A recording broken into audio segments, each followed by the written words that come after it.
think about discipleship, one of my favorite verses is 2 Timothy 2:2.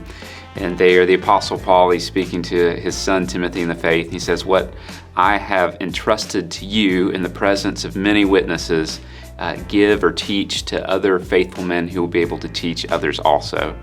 And I love that verse because you see four kind of generations of discipleship. Paul, Timothy, though he's investing in, and then those who will be invested in after him. And it's taking the message of the gospel, not just gospel simple, but all of Scripture, taking it in and trusting it to others. And so I just love the picture of the teaching aspect of that, but also the generational aspect of how the gospel continues to go through one-on-one discipleship. So Mark 1:17 says, "And Jesus said to them, 'Follow me, and I will make you become fishers of men.'" For me, that's the most simple yet profound understanding of discipleship that we find. Jesus, a disciple follows Jesus. He said, "Follow me with your whole life." Then he said, "And I will make you become." A disciple is continually growing. And then he said, "I'll make you become fishers of men." In other words, a disciple becomes a disciple maker.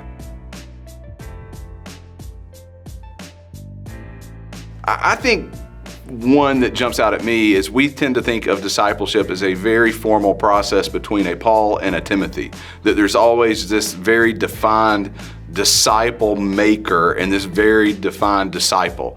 But when we look at our own lives and we look in the Scriptures, we are constantly at work discipling one another. It is oftentimes in a Paul-Timothy relationship, but not all the time. What is a discipleship blueprint? So a blueprint, that word comes from what builders use. That shows ultimately the final product or what they're striving for. So a builder looks at the blueprint and says, here's what we're working toward. It also mobilizes workers to know what to do. So it mobilizes for action. And then thirdly, it rallies everyone around the same thing. You've got concrete layers, and you've got masons, and you've got painters who show up to the job site. They all follow the blueprint, so they're all working together. Folks are not all doing their own thing. So a discipleship blueprint does that. I think a discipleship blueprint, it gives us what to strive for. That is the fullness of Christ. It also moves us to action. What do I do? How do I do this? What are some handles? But it also is a rally point where we all come together and we're striving for the same thing, that is to make disciples who make disciples. When I think about our communities, there are a lot of things I'm excited about, but one of the things that I'm really excited about is that communities help us with consistency and help us to be less distracted. I don't know about you, but I struggle with being inconsistent in my pursuit of Jesus and pursuit of others, and I often struggle with being distracted in my pursuit of Jesus and others.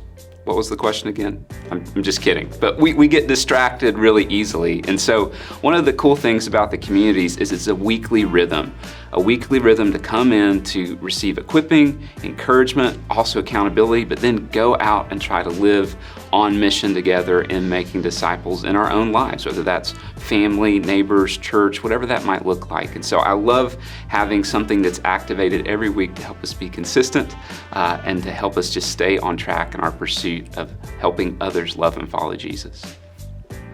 Yeah, I'm definitely excited about the accountability in it, and specifically to conduct.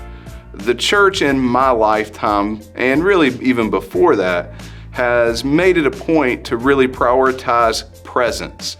We want someone to be present, and we don't want them to walk away.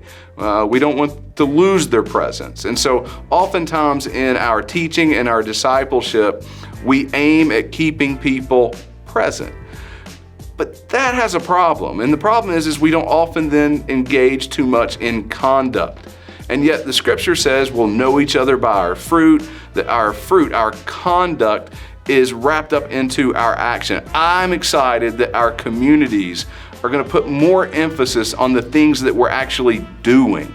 Not just the things that we're learning or just a conversation or the talking, but the doing of the Word. I'm excited about that. I think that'll be helpful in my life. I think that'll be helpful in the life of the church.